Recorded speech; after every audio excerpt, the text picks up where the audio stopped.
dans vos rêves, il y a bien des moments où vous vous êtes senti libre quelque part, où vous avez eu une sensation très agréable, je ne sais guère laquelle, mais une sensation agréable qui vous donne envie de vivre.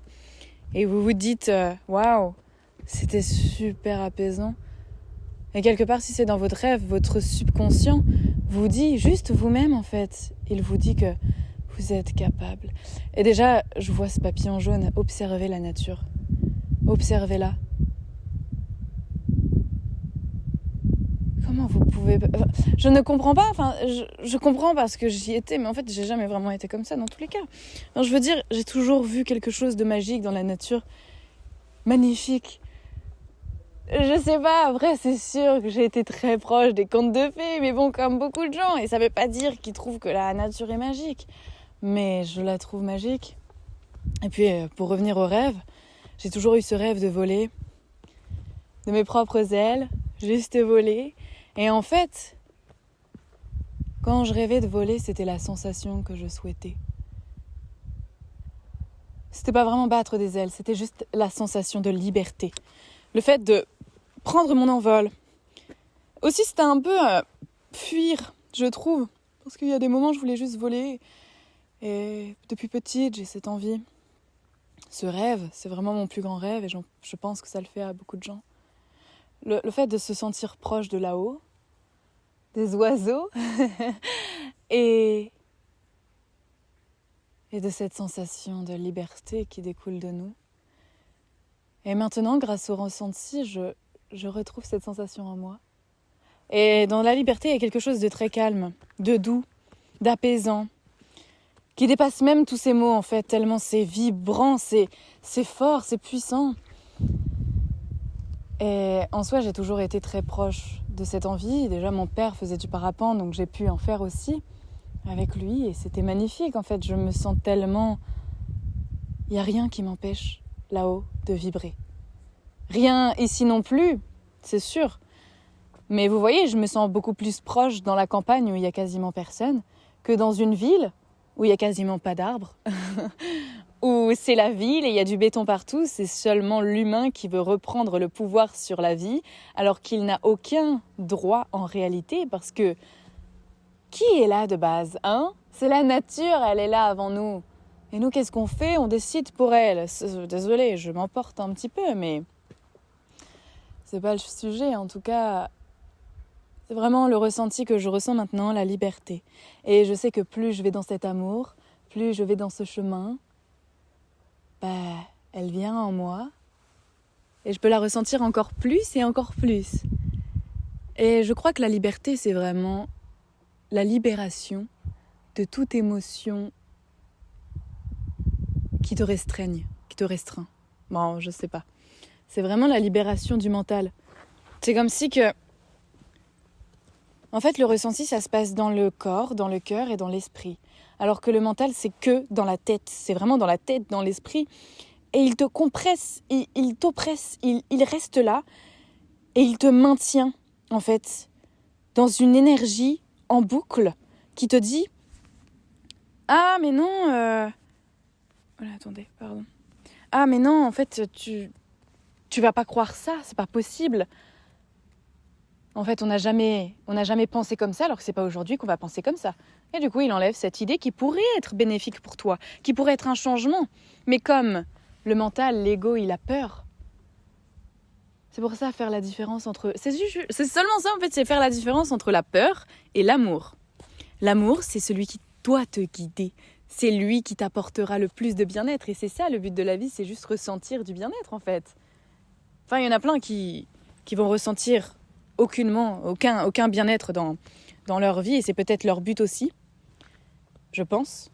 Mais pour ceux qui sont déjà attirés par tout ce qui va être du coup ressenti, essayez de percevoir votre peur, vos peurs, tout ce qui va être « et si se passait ça ?» et demain patati, et « oh non, hier je regrette ». Enfin, en même temps, on entend cette intonation qui est assez lourde, qui est pesante, venant du mental. Et là, on peut reconnaître que c'est l'ego, c'est le mental qui a peur, qui regrette. En fait, c'est le doute, les craintes. C'est la même chose. En réalité, toutes les émotions négatives découlent de la peur. Toutes les émotions positives découlent de l'amour. Et puis, c'est vraiment l'amour qui est grand. L'amour ne nous restreint pas. Quand c'est de l'amour pur, inconditionnel, infini, l'amour continue alors que l'ego te maintient sur place. Il t'empêche, d'avancer, il t'empêche de bouger, de te mettre en mouvement, d'apprendre, de découvrir, d'explorer ton toi. Ta maison qui est ton temple, en fait ton corps, ton esprit, ton cœur. C'est bien pour ça que nous avons besoin de se détacher de nos peurs, donc de reconnaître notre ego quand il parle. Vraiment faire comme s'il y avait deux personnes en vous. Donc votre ego et vous-même. L'intuition, l'amour, le respect, la vitalité, la compassion, l'empathie, et j'en passe. La joie, etc. C'est tellement plus agréable de ressentir ces énergies en nous, ces émotions, pardon. Et quand tu ressens tout ça, le mental... En fait, c'est juste qu'on a appris à vivre dans le négatif, dans la lourdeur, à surconsommer, toujours consommer. Et c'est un peu le but de là-haut, on va dire, les gens qui gouvernent. Déjà, pourquoi est-ce qu'on devrait gouverner ? Je ne suis pas anarchiste, absolument pas. Mais, allez-y, qui gouvernent. C'est pas pour autant que je vais les écouter. Je veux dire que je vais écouter leur baratin de première, toujours aussi négatif. Toujours, vraiment, c'est dingue. À dire toujours ce qui est, en fait, c'est pas là, il n'y a pas lieu d'être. Enfin, bref. Et donc, on nous pousse à surconsommer chaque jour, à voir qu'on n'est rien en fait. On nous pousse à nous réduire à un tout petit être, alors que nous sommes tellement plus. Nous sommes des humains.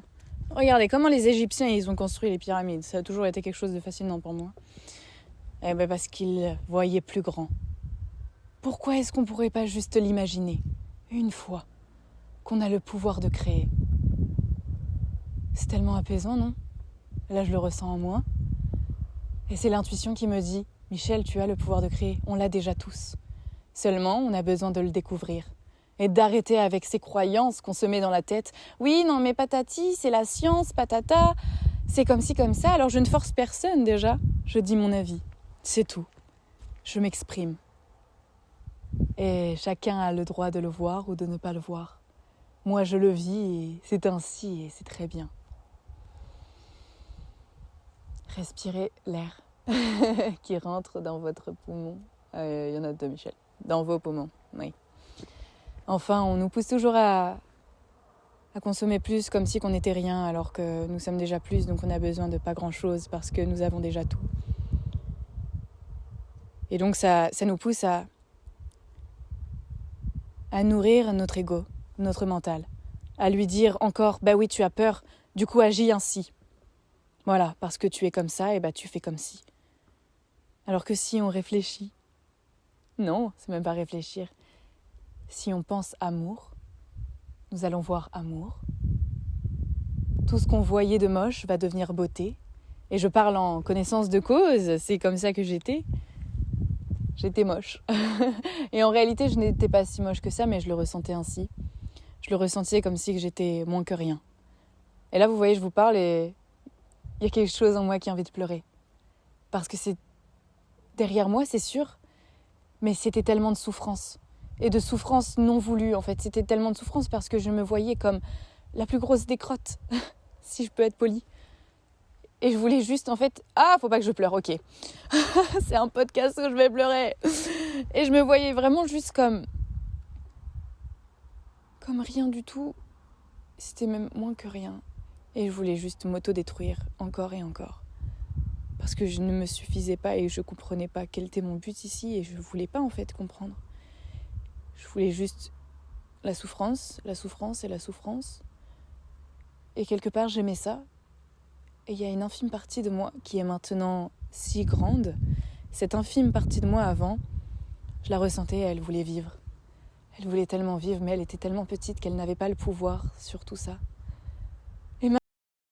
Maintenant qu'elle a le pouvoir, j'ai envie de crier que je suis libre. Parce que c'est ça la libération. C'est se libérer de tous nos traumas, comme on peut le dire. De tout ce qu'on ne veut pas en fait. Des fois, c'est mieux d'écouter cette petite voix qui est positive que celle qu'on connaît déjà et qu'on croit qu'elle est vraie, alors qu'en fait elle est erronée et qu'elle n'a pas sa place en nous. Elle est ici, certes, pour nous apprendre qu'elle n'a pas sa place, nous apprendre qu'on est bien plus et que nous avons un cœur, que nous ressentons l'amour et que nous devons le ressentir encore et encore. Alors allez-y, osez. Osez découvrir votre cœur. Vous êtes si beau, si pur. Vous avez le droit de vous aimer parce que vous êtes votre propre repère, vous êtes votre maison. J'ai envie de pleurer en disant ça. Ok. Vous êtes votre maison. Vous êtes tout ce que vous avez voulu. Vous êtes la personne que vous attendez le plus. C'est pas en cherchant l'amour autre part que vous allez la trouver en vous. Le trouver en vous.